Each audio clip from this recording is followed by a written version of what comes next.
Labaran Hausa daga ƙasar Jamhuriyar Nijar.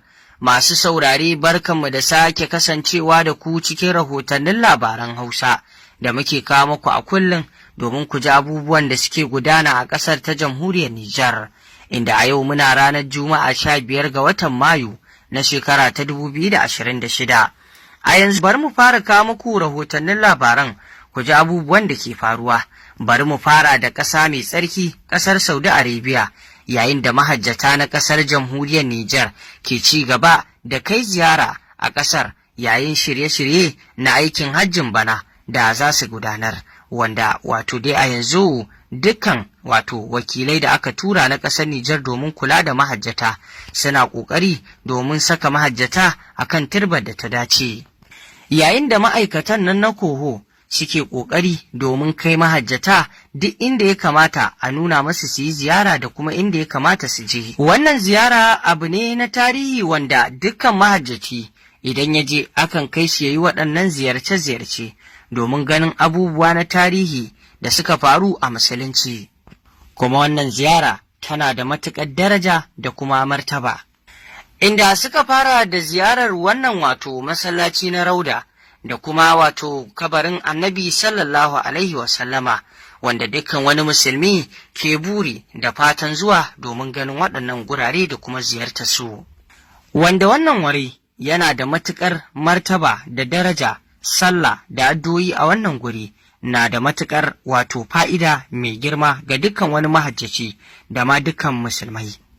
Inda haka zalika sun je masallacin Kuba, wanda babu shakka a tarihi dai shi ne masallaci na farko da Annabi sallallahu alaihi wasallama ya fara ginawa. Sannan wannan masallaci yana da kyau duk wanda ya ziyarce shi ya yi raka'a biyu kafin ya huce, domin wannan raka'a biyu suna da matuƙar fa'ida da falala. Sai kuma masallacin Qiblatain, wanda shi ma an kai mahajjatan ziyara, wadda wannan masallaci ne da Annabi sallallahu alaihi wasallama suna cikin sallah aka saukar masa da wahayi da su koma kallon Ka'aba, wanda da ana kallon Qudus ne aka kuma juya domin kallon Ka'aba. Wannan tarihi ne mai matuƙar girma. Kuma masallaci ne wanda idan mahajjaci ya ɗauro niyya ya zo ya raka'a biyu a masallacin, tamkar ya yi aikin umara ne, kaga akwai falala a cikinsa.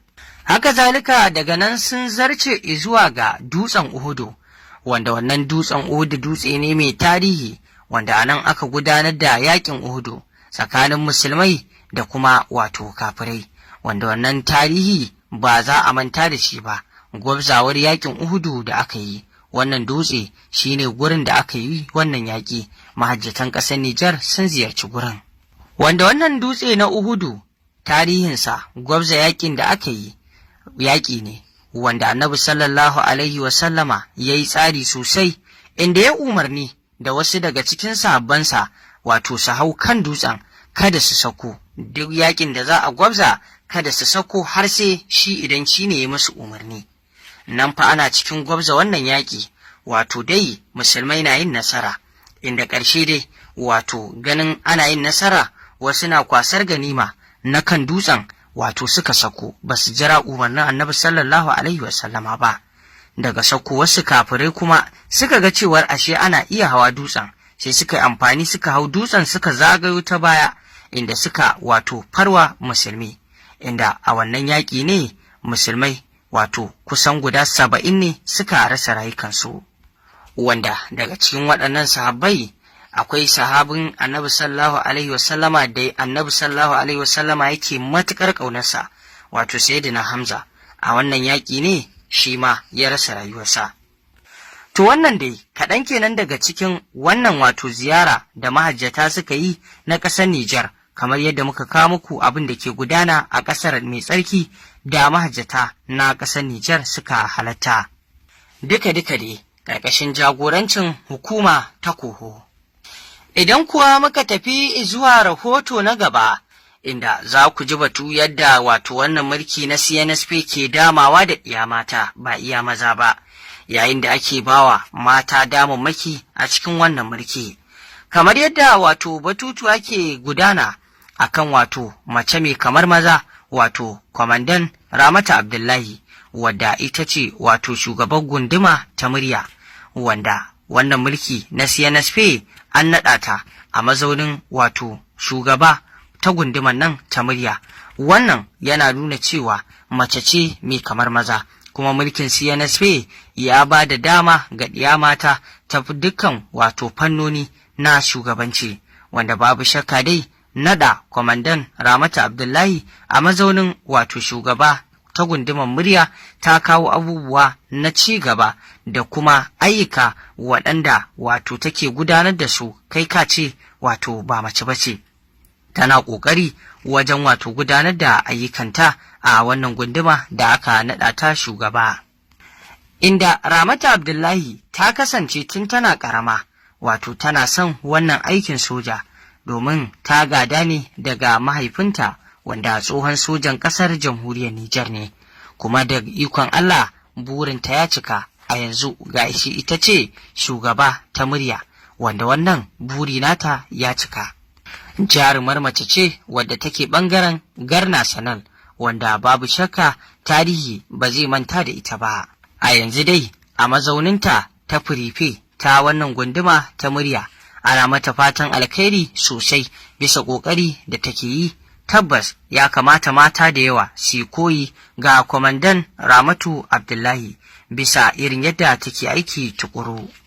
Kuma babban abin mamaki, kwamandan Ramatu Abdullahi da aurenta da kuma 'ya'yanta, kuma tana gudanar da ayyukanta na gida ga kuma ayyukanta na wato ofishi, duka bata fasa yi ba. Wannan ba kowace mace ce za ta iya yi ba, face mace da take kamar maza. Da haka duk macen da take son ta yi koyi da ita, to fa sai ta tashi ta wato zage dantse. Haka zalika idan muka tafi zuwa rahoto na gaba, za ku ji cewa matan nan na ƙasar jamhuriyar Nijar na ci gaba da wayar da kai ga wato ɗiya mata na faɗin ƙasar Nijar, kama daga birni zuwa cikin karkara. Dudai a cikin sanin muhimmancin nan ta sallar ɗiya mata, wadda aka gudanar da salloli da addu'o'i bisa wannan ƙasa ta Nijar, domin tabbatar da wato tsaro ya tabbata, an yi addu'o'i domin Nijar ta samu zama lafiya. Haka zalika jihohi da dama mata sun kawo gudunmawarsu tare da wato nuna kishinsu ta ci gaba da tabbata, wadda wannan ƙungiya ta matan sojoji wato sun yi matuƙar ƙoƙari wajen wayar da kan wato mata a wannan wato jihohi, da wato kuma amfani da wannan sallah ta mata wajen yin wannan al'amura, a maimakon wato a buge da kaɗe-kaɗe da raye-raye. Ƙungiyar matan sojoji suka ga kamata yayi a zauna a wayar da kan mata, a yi addu'o'i ga ƙasa, a kuma kawo kishi ga ƙasa, shine abin da ya kamata, wanda sun yi amfani a wasu jihohin an tallafawa ɗiya mata, musamman ma masu yoyon fitsari, wanda aka kai tallafin kuɗaɗe da dai sauran abubuwan da suka aiwatar.